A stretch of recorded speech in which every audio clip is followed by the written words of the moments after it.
Welcome to yet again another, well, I was going to say informative video, but personally, this isn't. It's another video game review. This time, I'm doing a review over the recently released Pokemon Super Mystery Dungeon. Now, I know this should come as a bit of a no-brainer, but yeah, there are going to be spoilers in this, so if you don't want the game to be spoiled, then you probably should play the game and then watch this. Anyway, without further ado, let's get this underway. When I was reviewing or getting information for this game, I found out that at first I thought it was going to be taking the Greek mythology route with Medusa, you know, the story, people turning into stone and blah blah blah blah, etc. Well, turns out I was right, but half right. Apparently, back in the original game, movie, Pokemon X and Y with Yveltal and Ixorus. I can never pronounce his name, so I'll just call him Ixorus for now. Basically, Yveltal had the power to turn Pokemon into stones, so actually that does work. Basically, let's get a background of this game first.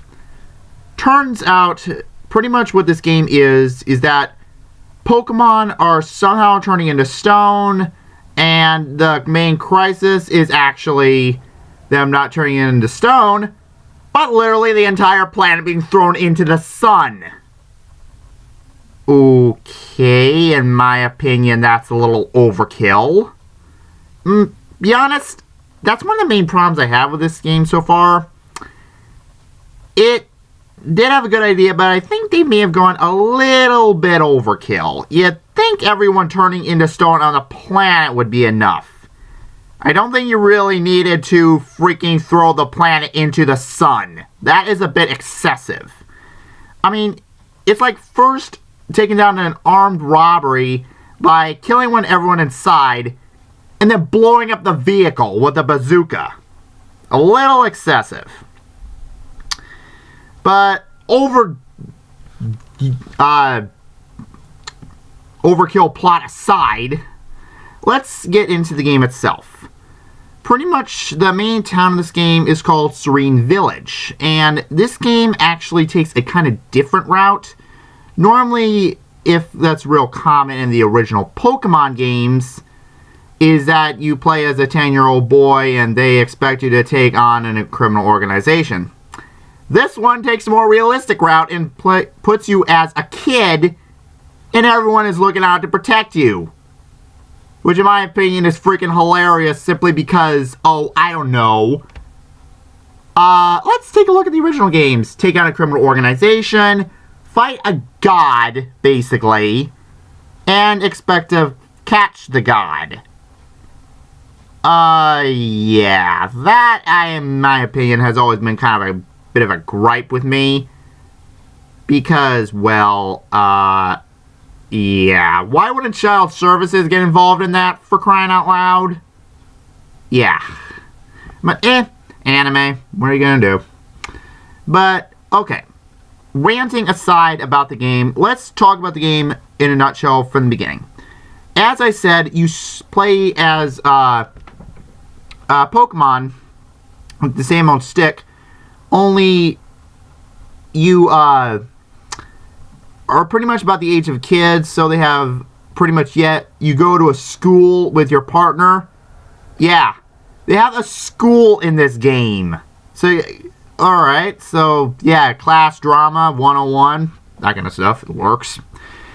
But pretty much as the game progresses, you and the partner develop a friendship, etc., and go on the adventure, take on challenges, some trials, and pretty much that's about it.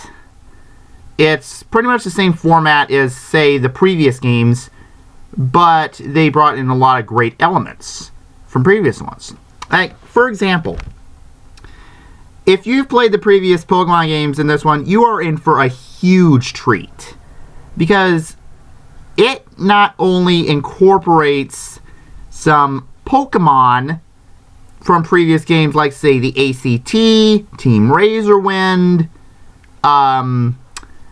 most of the Guild from the Explorers, and even Wishcash from the original game.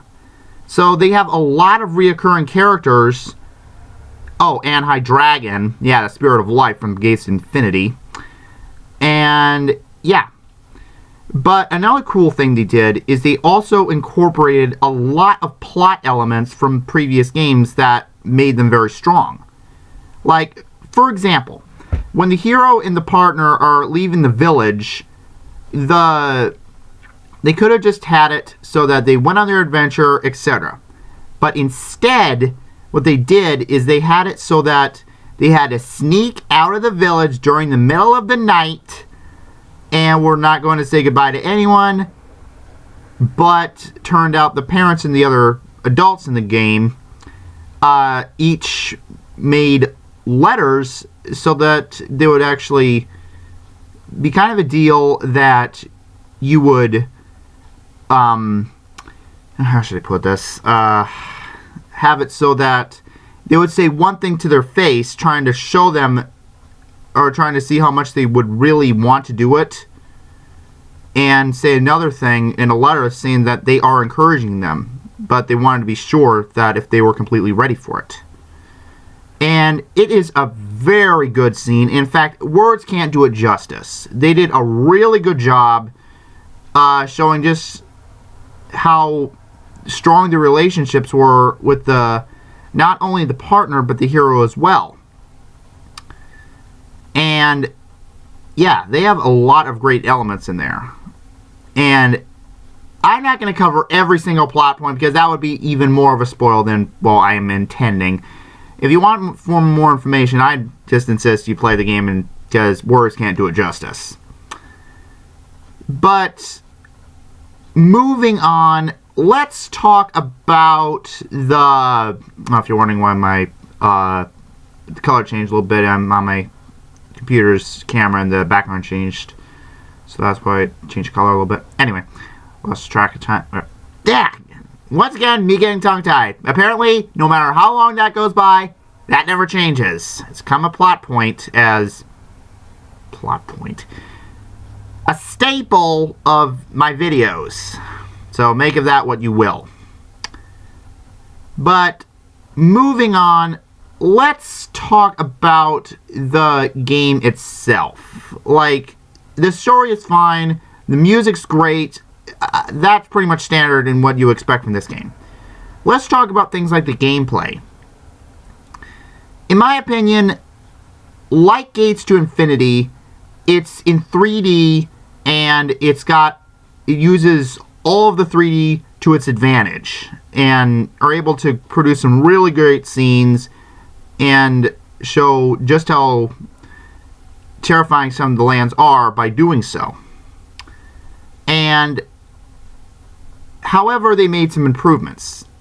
If you're familiar with the previous game, Gates Infinity, they had a thing called Team Attack. That was basically where the more your friendship, or I still can't figure it out, but what they said is the more your friendships are in sync with one another, you're able to unleash an ultimate attack that annihilates everything on the field. This time, they improved it a little bit. They have this thing called an alliance attack. Basically, what that is that if you and the partner are in a certain situation, or two of them are in front of one opponent, you're able to use this thing called an alliance attack, where you can choose your attack and the partner's attack, and if you have a third person, being, unlike the previous games, instead of having 4 Pokemon, this one has 3, you can choose each of their attacks and use them all in one turn for having stacked damage, which is a big improvement on the other previous one. So they really thought that out. Another thing that's kind of interesting is they have these things called looplets and emeras. basically, in my opinion, they are more broken than Mega Evolution. I'm not kidding. They are they are a godsend in that game. They are pretty much the only way you're able to get through some of these dungeons. Trust me. Basically what they are is pretty much, they're like these wristband things that you're able to where to use these things called emeralds. Emeralds are basically you find them in dungeons, but they only last one dungeon, so once you get out of there, you can't take them out of it, which in my opinion is fair. But some of them are pretty ridiculous. Like, for example, the Bulldozer Emerald makes it so type advantages have no effect, and it's all normal damage. Dazzling Stare, I think is what it was. Whenever an opponent attacks you, there is a chance they may be confused. And Power Boost Y makes it so special attacks are strong and power attacks, physical attacks are strengthened. So, yeah, you can see where that would be a lot of fun. And, yeah, I think what they are trying to do is, in the Explorers games, they have these things known as the IQs, where basically each, there is about, I think, 7 classes of different IQ skills, and each one is, well, yeah. Each one has or identified one Pokemon. You're able to use them. This one, they're basically like, think of them as IQs that anyone can learn for a temporary amount of time. So, yeah, and the game improvement, it's improved a whole bunch from Gates to Infinity as well. Now, let's talk about the things that are bad about the game. And be honest, there aren't many, but there are a couple glaring flaws. First one, for example, and this one, in my opinion, is kind of a nitpick. You can't really work with it, but in my opinion, it should have had more of an option. In the third mission of the game, you have, you're not able to choose which missions you get. Well, you kind of can, but not like Explorers. They had it so that basically they have these friendship things where you use basically a plot device known as the Connection Orb, and you look in there and see which people you're acquainted with, and you're able to use a certain amount of, do certain missions for each Pokemon. The third one is kind of outrageous in my opinion, but at the same time they kind of make it fair on the other hand. But here's what it is. First one, you're just looking for an item. Fine. Second one, you're rescuing a Pokemon. Okay. Third one, they're having you fight a level 50 Salamence. Yeah.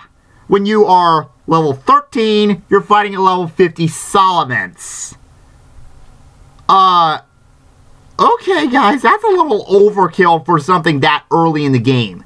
Now, don't get me wrong. I get what they did that to try and make it so you have to get used to team attacks, etc. But they really should have made it so that you can advance further and then come back to it when you're ready, instead of just send you out in the wolves. That's kind of a jerkish move, in my opinion.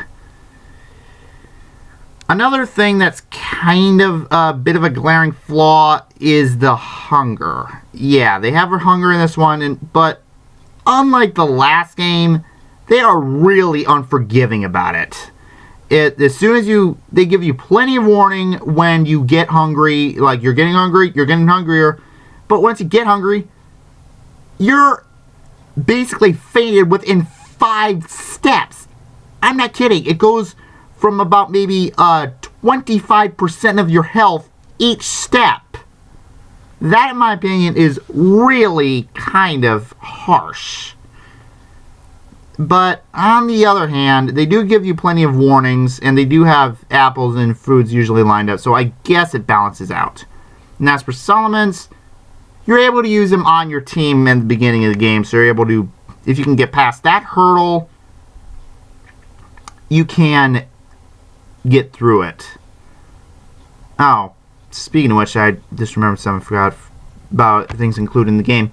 They have these things known as wands. Basically, they have, think of them as kind of like a cross between an orb and a seed.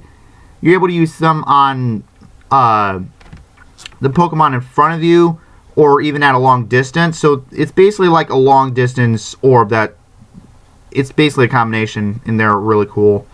They have things like stay away wands, which warps a certain Pokemon to field, and it's basically anything within your line of sight, so distance doesn't matter. But yeah. But back to things that are bad with it. That's actually about it. The only other thing I can really think of that's kind of a major flaw is they don't really have much in the way of TMs. And speaking of TMs, they have that system back where you can only use them one at a time. So you have to buy more or get them offline, or etc., etc., etc. Personally, I think they should have just left it back, but that's just me. And speaking of which, it's very limited of which ones are on there so far. So I'm thinking that might be temporary. But so far, there are probably about maybe 10 TMs out of what? 160? So, yeah. Now, what do I think of the game as a whole? Honestly, without any fan base criticism, what do I think of the game as a whole? To be honest, I know I am going to get a lot of heat from Explorers fans, but in my opinion, this game is the best in the series. Now, don't get me wrong, Explorers had a great story, a great concept, and great characters. But in my opinion, they took everything from all three games and basically made them into one. All of the great plot twists, great characters, great plot points and plot uses, for example, are done perfectly. And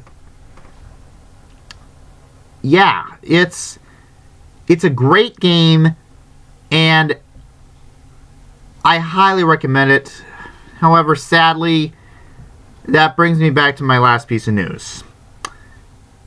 It is argued that this is also going to be the last in the series.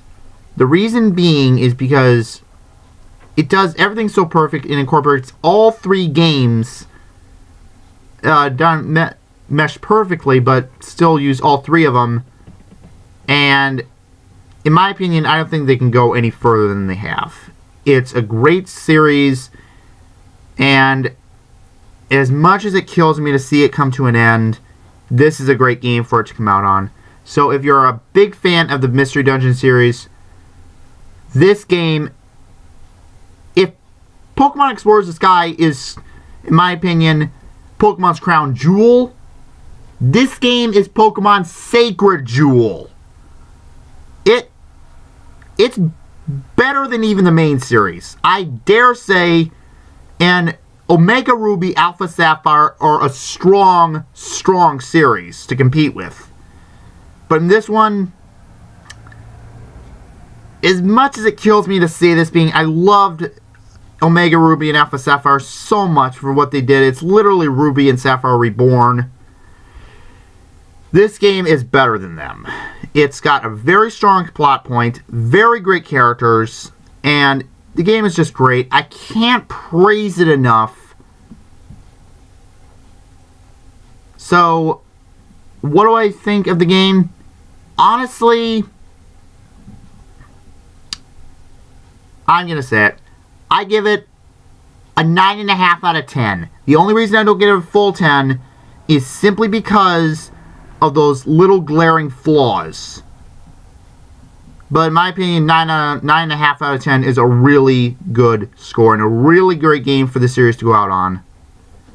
Well, time now to 3 out. Ciao for now, and I'll see you next video game or informant video. Ciao.